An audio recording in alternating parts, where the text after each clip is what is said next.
किसी ने कहा था कि कर्ज दुनिया का सबसे बड़ा मर्ज होता है, इंसानी जिंदगी के लिए सबसे बड़ी आपदा होता है। लेकिन इसी कर्ज को कुछ लोग अपनी ताकत बनाते हैं, कुछ लोग अपना संसाधन बनाते हैं और कर्ज से बहुत सारे लोग पैसे बना लेते हैं, पैसे कमा लेते हैं। लेकिन वह कर्ज अगर वाजिब ब्याज दर पर हुआ तो, या बिना ब्याज के हुआ तो, या फिर अगर ब्याज पर भी हुआ तो भी, ऐसा करने वाले अपने ऊपर, उनके ऊपर निर्भर करता है कि वो किस तरह से अपनी जिंदगी को कर्ज लेकर बेहतर बना लें, या कुछ लोग कर्ज लेकर आत्महत्या कर लें। जी हाँ, नमस्ते। मैं Ajay Sahni, star real reporter news के अपने इस पेज पर आप लोगों को आज एक ऐसी दास्तान, एक ऐसा कांड बताने जा रहा हूं जिसे सुनकर कर्ज लेने के पहले आप 10 बार सोचेंगे कि किस तरह का एग्रीमेंट, किस तरह का अनुबंध आप कर रहे हैं सूदखोरों से।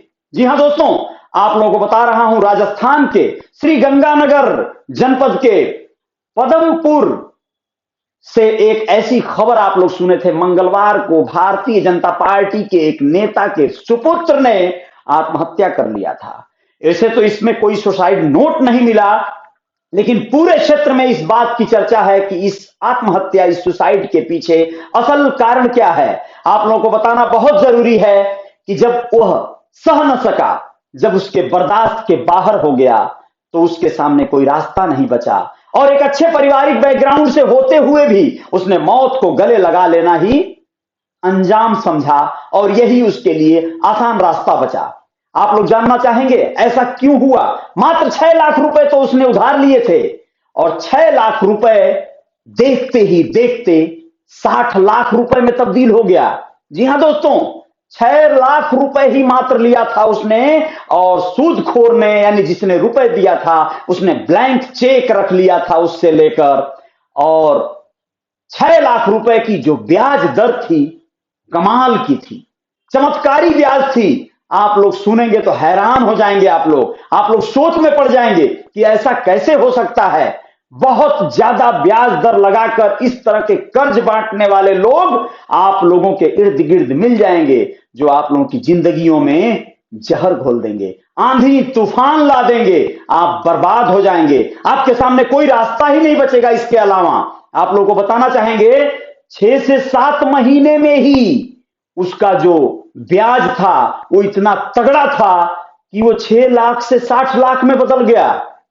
अब आप लोग पूरी बात सुनिए, गंगानगर में हुए इस कांड के पीछे की पूरी वारदात सुनिए। आप लोग स्वयं सोच में पड़ जाएंगे कि किस तरह से एक फाइनेंसर ने भाजपा नेता के उस बेटे को अपने चंगुल में फंसाकर उसे राहत देने के नाम पे 6 लाख रुपया दिया और उसके बाद उसकी कहानी खत्म हो गई। दीपक नाम का वही युवक था और 7 महीने पहले लिया था जिस आदमी से ब्याज पे पैसा, वह उसे 6 लाख रुपया दिया और 6 लाख रुपए का ब्याज लगाया उसने 5% रोज।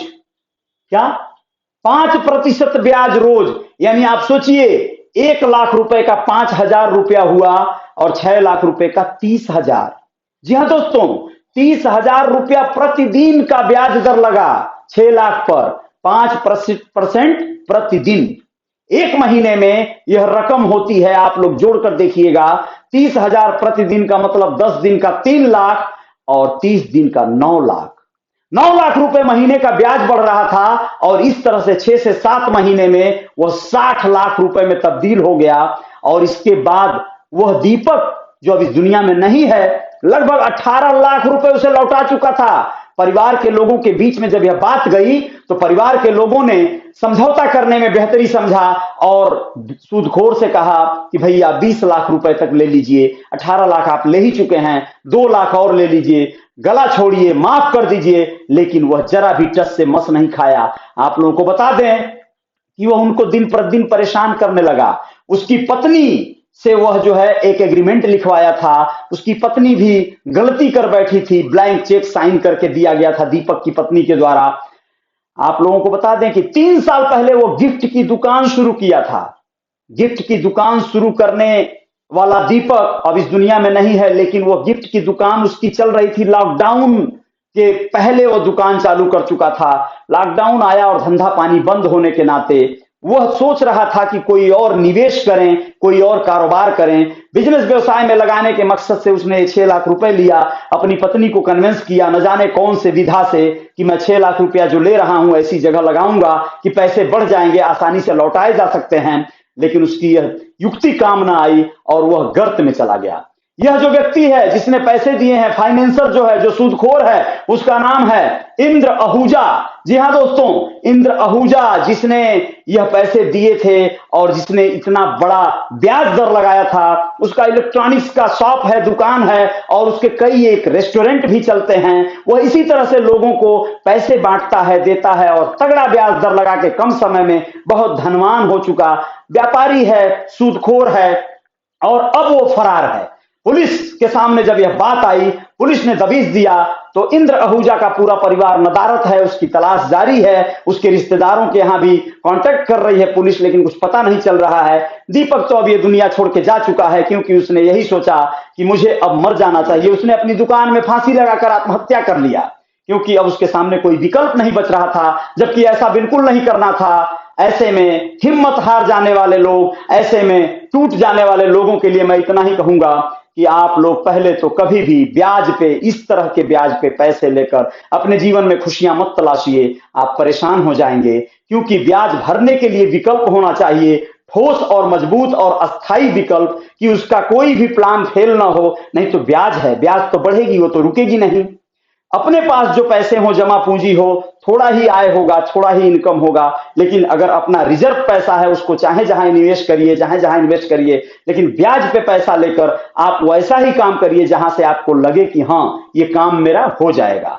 तो दोस्तों, आप लोगों को जो बताना चाह रहा था मैं, वो यही बताना चाह रहा था कि ये जो इंद्र आहूजा उर्फ बट्ठल नाम का व्यक्ति है, इसने उसकी जिंदगी को पूरी तरह से तबाह कर दिया और 6-7 महीने में सोचिए 6 लाख रुपए 10 गुना बढ़कर 60 लाख रुपए में तब्दील हो गया। उस परिवार को यह राहे गाहे बगाहे रास्ते में रोककर परेशान करता था। यह पति पत्नी कहीं मिल जाते थे, इनको धौंस देता था, फोन पर गालियां देता था और बहुत ज्यादा इनके जीवन में तबाही आ गई थी। ऐसी तबाहियां न जाने कितने परिवारों, न जाने कितने लोगों के जीवन में आ चुकी हैं और लोग परेशान हैं। लेकिन आप लोगों को परेशान नहीं रहना है। अब दबी जुबान से बहुत सारे लोग उभर के आ रहे हैं, बहुत सारे लोग इंद्र आहूजा को लेकर यह परेशानी बता रहे हैं कि मेरे ऊपर भी इंद्र आहूजा ने इसी तरह के ब्याज लगाए हैं और मैं भी परेशान हूं। पुलिस के सामने एक एक कहानियां खुल रही हैं। पुलिस क्या कर सकती है, जब कोई लिखित रूप से कंप्लेन देगा तो कार्रवाई होगी। वैसे भी इंद्र आहूजा जब इस तरह का काम करता है, कारोबार करता है, तो तमाम रसूखदार लोगों से अपनी कांटेक्ट भी बना के रखा होगा और बहुत सारे लोग तो उसके बचाव में सामने आ जाएंगे। वो भी अपनी रसूखदारी दिखाएगा, अपने बचने का रास्ता बनाएगा। बहुत सारे नेती नेता उसके पक्ष में आ जाएंगे। जबकि दीपक जो मर गया, उसके पिता स्वयं ही विधानसभा अध्यक्ष रह चुके हैं भारतीय जनता पार्टी में, लेकिन अब कोई मतलब नहीं है। उसका बड़ा भाई भी बिजनेस करता है, व्यवसाय करता है, ठीक ठाक परिवार से था, लेकिन अंततः देखिए 6 लाख रुपए ने उसकी जिंदगी को समाप्त कर दिया, खत्म कर दिया। तो आप लोग सावधान रहिएगा, बहुत केयरफुल रहने की जरूरत है। यह राजस्थान की खबर थी, श्री गंगानगर की। आप लोगों का ध्यान रहे, अपने कारोबार को करना है, व्यवसाय को करना है, लेकिन सही लोगों के साथ करना है और सही फ्लो में करना है, सही तरीके से करना है। गलत लोगों के चंगुल में आप फंस गए तो जिंदगी तबाह हो सकती है। प्रेम भाई बहुत बहुत शुक्रिया, बहुत बहुत धन्यवाद। कुछ विशेष करना होगा आप सबको। और विशाल यादव जी बहुत बहुत शुक्रिया, दवे जी, विशाल यादव दवे जी, सोनम देवी मंडल जी बहुत बहुत शुक्रिया, अटल नित्या जी बहुत बहुत धन्यवाद, नगीना कुमार जी आपका भी बहुत बहुत धन्यवाद, हेलो हाय बहुत बहुत शुक्रिया, श्रवण कुमार, निषाद जी बहुत बहुत शुक्रिया, पुनीत उपाध्याय जी बहुत बहुत धन्यवाद। सभी का शेयर कीजिए इस खबर को, हो सकता है कुछ लोग जागरूकता में आ जाएं, कुछ लोगों को इससे राहत मिले। ब्याज पर कार्य करना जरूर है, लेकिन ब्याज दर इतना महंगा ना हो कि आपकी कमर टूट जाए, आपका गला पंखे से लटकने को विवश हो जाए। जय जयकार जारी रहेगी। रियल रिपोर्टर न्यूज के इस पेज पे आप लोग मुझे फॉलो किए, बहुत बहुत धन्यवाद है। जो लोग नहीं किए वो लोग कर लीजिएगा और मेरे channel real reporter news star को भी सब्सक्राइब कर लीजिएगा। जय जयकार जारी रहेगी। जय हिंद, जय भारत।